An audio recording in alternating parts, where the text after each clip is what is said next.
আমার নাম সাদিয়া। ফিজিক্স নিয়ে মাস্টার্স করে আপাতত কলকাতায় বিশ্ববিদ্যালয়ে গবেষণা করছি।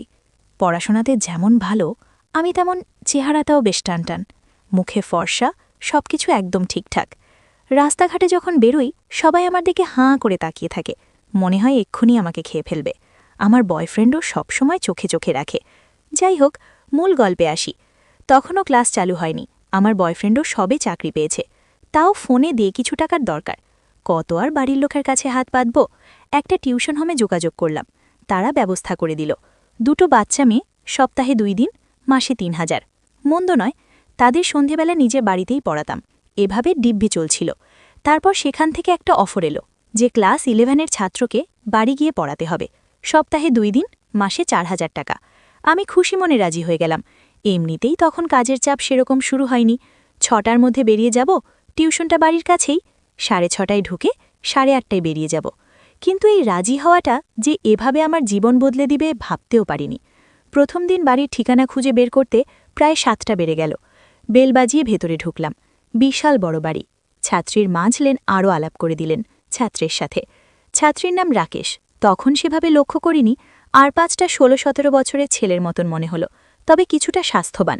ছাত্রের মা নমিতা দেবী বললেন, দেখুন শিল্পী, আমার ছেলে কিছুটা অমনোযোগী। ব্যাচে পড়ে তেমন সুবিধে করতে পারছি না, তাই আলাদা কেয়ার করার দরকার। সেজন্য আপনাকে রাখা। আপনি 1 মাস পড়ান। প্রথমে যদি আপনার পড়ানোর ধরন ভালো লাগে বা আপনার ওকে পড়াতে ভালো লাগে, তবে অথবা যদি আপনার মনে হয় ওকে পড়াতে পারবেন, সেক্ষেত্রে আপনাকে দায়িত্ব নিতে হবে। এইচএসসি অবধি পর্যন্ত ওকে পড়াতে হবে। ভদ্রমহিলার স্পষ্ট কথা বলার ধরন আমার খুব পছন্দ হলো। বললাম, বেশ দিদি, আমি চেষ্টা করব। উনি ছেলেকে বললেন, রিকি, ওনাকে তোমার পড়ার ভয়ে নিয়ে যাও। রাকেশ ওরফে রিকি বলল, আসুন ম্যাম, বলে সিঁড়ি দিয়ে উঠতে শুরু করলেন। দোতলায় রিকির পড়ার ঘর, সাথে লাগোয়া শোয়ার ঘর, দুটি বেশ বড়। আর 5টা টিনেজারের চেয়ে ঘরটা পুরো আলাদা। একদিকে কম্পিউটারের টেবিল, মাঝে একটা পড়ার টেবিল, পাশে একটা সিঙ্গেল বেড খাট। টেবিলের 2 দিকে আমরা 2 জন বসে পড়লাম। আজ বেশিক্ষণ পড়াবো না, একে তো প্রথম দিন, তার ওপর দেরি হয়ে গেছে। আমি পরের সপ্তাহ থেকে 30 মিনিট বেশি করে পড়িয়ে 1 মাসের সময়টা মেকআপ করে দেব।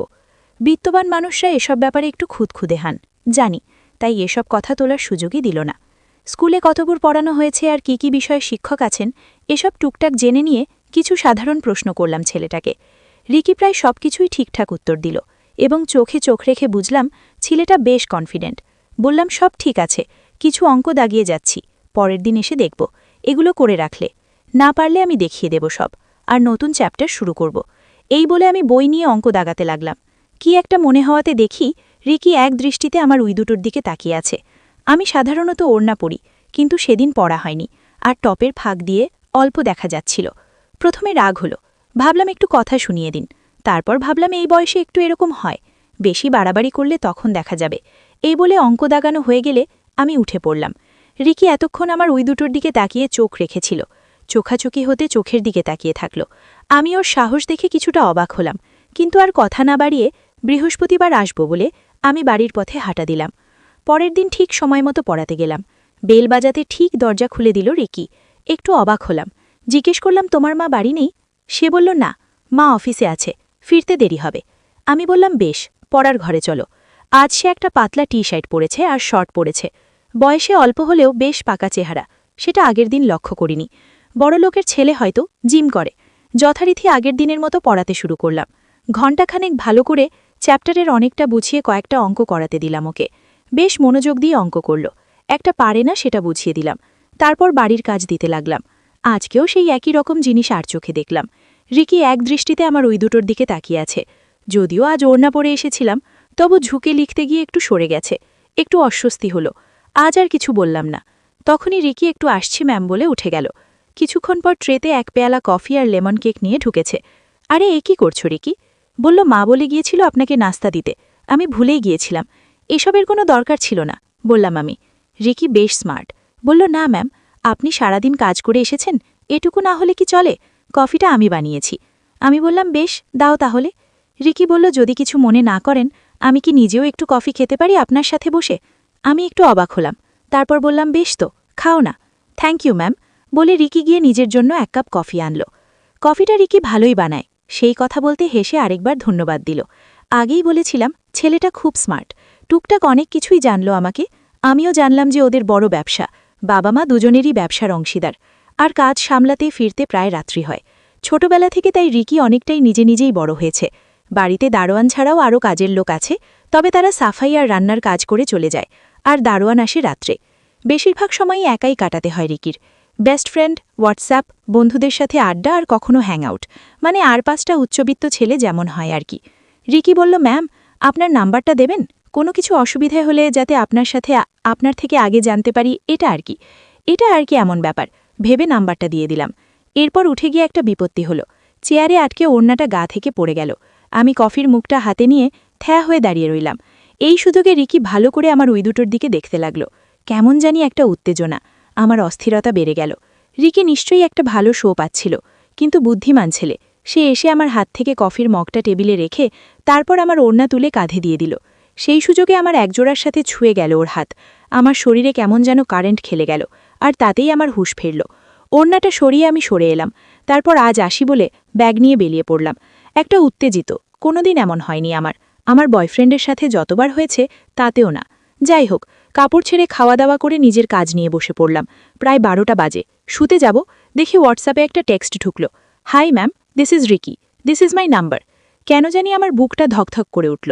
তবুও নিজেকে সামলে বললাম, ওকে, আই উইল সেভ ইট। পরের টেক্সটটা ঢুকল প্রায় সঙ্গে সঙ্গে। আজ আপনার কি কিছু হয়েছিল ম্যাম? ওভাবে ছুটে গেলেন?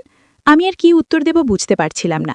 একটু সময় নিয়ে বললাম, ও কিছু না, ডোন্ট ওয়ারি। রিকি লিখে পাঠালো, ঠিক আছে ম্যাম, গুড নাইট। আমিও গুড নাইট বলে শুয়ে পড়লাম। কিন্তু সেদিন ঘুম এলো অনেক দেরিতে, মাঝরাতে। উইকেন্ড গেছে, মনটা একটু হালকা হয়েছে। বয়ফ্রেন্ড সেখানে বাড়ি পেয়েছে, সব গুছিয়ে নেওয়ায় আর তার সাথে নিয়মিত কথা শুরু হয়েছে। মনটাও ভালো হয়েছে অনেকটা। বুঝতে পারি একাকিত্বে ভুগছিলাম হয়তো, তাই সেদিন ঘটনাটা ওইভাবে রিয়্যাক্ট করেছি। তাও সোমবার আসাতে মনে একটু হলেও ধুকফুকানি শুরু হলো। ক্যাম্পাস থেকে রিকিদের বাড়িতে গিয়ে বেল বাজালাম। আজ রিকির মা দরজা খুলে দিলেন। আমি একটু নিশ্চিন্ত হলাম। আজ কিছু স্বাভাবিকই ছিল। কাজের লোক এসে কফি দিয়ে গেল। ফেরার সময় রিকির মা বলল, রিকি আপনার পড়া খুব পছন্দ হয়েছে, তাই আপনি ওকে 2 বছর দেখুন। আমি বললাম, আমি চেষ্টা করব যথাসাধ্য। তারপর উনি আমার হাতে একটা খাম ধরে বললেন, এটাতে এই মাসের বেতন আর সামনের মাসের অগ্রিমটা আছে। আমি একটু লাজুক হয়ে থ্যাংক ইউ বলে বাড়ি ফিরলাম। গুনে দেখি 8,000 টাকা আছে। খুশি মনে বয়ফ্রেন্ডকে জানালাম। ও একটু টিজ করে বলল, এরকম চললে কয়েকদিন পর তো আমার থেকেও বেশি টাকা রোজগার করবে। আমি ধমক শুয়ে পড়লাম। তখনই হোয়াটসঅ্যাপে রিকির টেক্সট ঢুকল, গুড নাইট। আমিও রিপ্লাই করে দিলাম। এভাবেই চলতে থাকলো রিকিকে পড়ানো। প্রায় দুবেলাই টেক্সট করত রিকি। কখনো বয়ফ্রেন্ড বিজি থাকলে রাতে আড্ডাও দিতাম ছেলেটার কথা বলতে জানে। টুকটাক ফরওয়ার্ড জোকসও পাঠাতে লাগলো আমাকে। আমিও রিপ্লাই করতাম। এভাবে আমরা অনেকটাই সহজ হয়ে গেলাম। রিকি ক্লাস টেস্টে ভালো করতে থাকলো। একদিন রাতে চ্যাট করতে করতে হঠাৎ একটা মেসেজ পাঠালো রিকি। বেশ মজার ছিল, কিন্তু আমি কপট রাগ দেখিয়ে রিকিকে বললাম, এসব কি? কে পাঠাচ্ছে তোমায় এসব? আর আমাকেই বা কেন পাঠাচ্ছে? রিকি বলল, সরি ম্যাম, ভুল হয়ে গেছে, ফরওয়ার্ড হয়ে গেছে। আমি বললাম, ছি ছি, তুমি এমন ছেলে আগে জানতাম না তো। কাদের সাথে মিশো? এরকম হলে তোমার মাকে জানাতে হবে। রিকি প্রায় সঙ্গে সঙ্গে ফোন করল। ধরব কি ধরব না ভেবে ভেবে ধরলাম। গলা শুনে বুঝলাম একটু ঘাবড়ে গেছে। বলছে, প্লিজ ম্যাম, এমন করবেন না, বাপি আমাকে আস্ত রাখবে না। আমি রিকির কথা শুনে ওকে বললাম, তুমি ঠান্ডা হও। শুনে রিকি কিছুটা শান্ত হলো। তারপর ফোন রেখে দিল, কিন্তু চ্যাটে কথা চলতেই থাকলো। ওকে চুপ করানোর জন্য বাধ্য হয়ে বললাম, তোমাদের বয়সে এরকম একটু সবাই করে, আমার বন্ধুরাও আমাকে টাইপের মেসেজ পাঠায় বলে ওকে। আমিও একটা ফরওয়ার্ড করলাম। এটাই হয়তো আমার জীবনের সবচেয়ে বড় ভুল ছিল। এরপর থেকে রিকি অমন টাইপের মেসেজ পাঠাতো আমাকে। আমি কখনো ফরওয়ার্ড করতাম। দিনের পর দিন মেসেজগুলো আরও হতে থাকলো। আমি কেন জানি স্রোতের সাথে ব্যাপারটাকে বইতে দিলাম। তবে রিকি পড়ানোর সময় আমার ওই দিকে তাকানো ছাড়া আর কোনো অসভ্যতাময় করেনি। কিন্তু ব্যাপারটা বাঁক নিল যেদিন আমি শাড়ি পরে ওকে পড়াতে গেলাম। তারপর কি হলো তা আমি আগামী পর্বে শোনাব। তো বন্ধুরা, কেমন লাগলো আমার ছাত্রের গল্প? আমি তোমাদের এমনই সব মজার মজার গল্প শোনাতে আবার চলে আসব। তোমরা আমার চ্যানেলটি সাবস্ক্রাইব করে আমার সাথেই থেকো। তোমরা সবাই অনেক অনেক ভালো থেকো। বাই।